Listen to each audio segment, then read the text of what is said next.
Assalamualaikum warahmatullahi wabarakatuh. Alhamdulillah saudara-saudara Alun Memandum.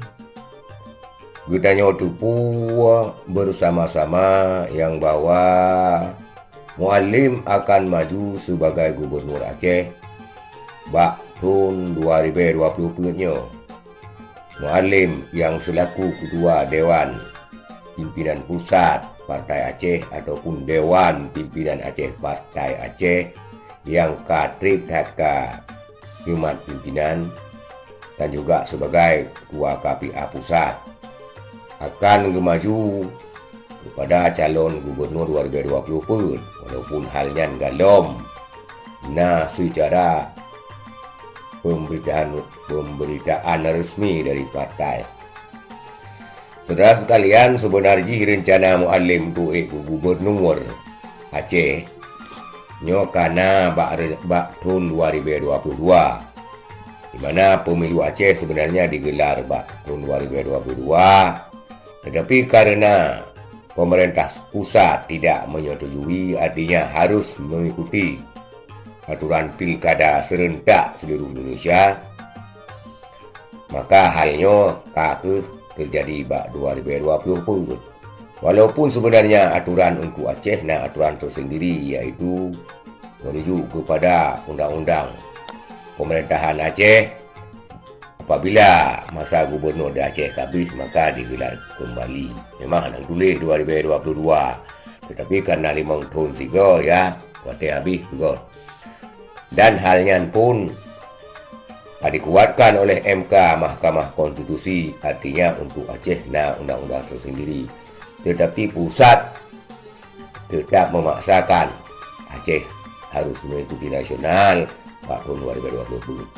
Apa hendak dikata saudara sekalian? Jadi otomatis Muallimnya pasti akan mendaftar gubernur. Jadi semakin trip sebenarnya pileknya, semakin melarut pilgubnya, maka semakin lipih kemenangan, semakin lipih harapan menang bagi Muallim. Artinya semakin lama semakin sulit menang. Saudara sekalian, berbagai macam spekulasi, asumsi dan opini daripada rakyat Aceh terkait Muallim sebagai gubernur.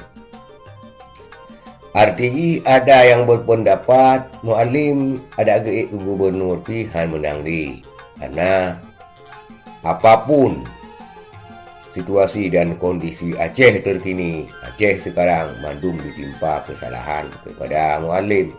Walaupun yang pimpin Acehnya ke Muallim, RTI gubernur yang kalah Nova Dino PJ Ahmad Marzuki.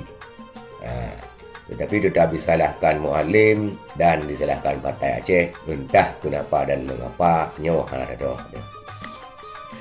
Namun menurut karena rakyat Aceh menganggap Partai Aceh nyoh manteng raya, maka yang rayanya pasti akan letak cobaan-cobaan.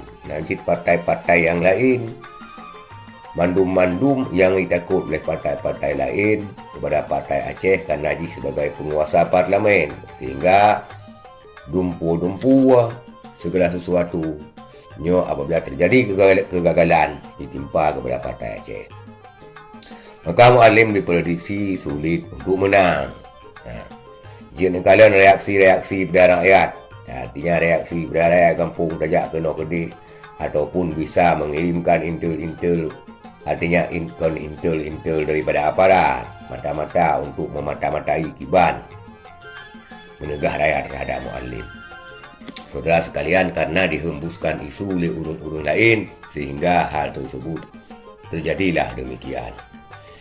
Kemudian yang kedua, pendapat Muallim payah gerik. Jadi kadang-kadang buat komentar-komentar warganet terhadap postingan-postingan yang terkait, ataupun bak tanya-tanya bak rakyat-rakyat yang ada di Aceh. Kenapa kau menghadapi Muallim? Anggapan pihak yang sabuh punya segala sesuatu hendak tuntas li. Walaupun jino apih yang dumna trip kah hendak tuntas mengapa? Karena segala sesuatu yang sedang berjalan tidak akan berjalan lagi. Maka Muallim harus baik. Kemudian pendapat daripada Saboh, asumsi opini rakyat, Aceh ni hana payah pemilu pilih. Artinya pilgub ambek tak pilih, pilek bebas menan. Yang lenyapkan ke partai-partai, tak boikot partai-partai, tak boikot pemilu-pemilu. Walaupun hal tersebut sebenarnya menyatakan fikir secara administrasi atau tanda fikir secara regulasi, hal tersebut memang merugikan. Merugikan golput, merugikan hana ada pemilu atau yang tetap berhasil. Sebab Aceh yang hana pemilu, berarti kenapa kon? Tetap kursi parlemennya diperkirakan sesuai dengan perolehan daripada nasional ataupun mengikuti kuota tahun yang lalu, saudara sekalian, pileg yang lalu, yang namun katanya tetap. Saudara sekalian, nasi pendapat yang mengatakan Mualim dah gaya nak menang. Yan, aduh, bodoh gaya malu gua mentah, uru lain, dia yang ke pembina mentah.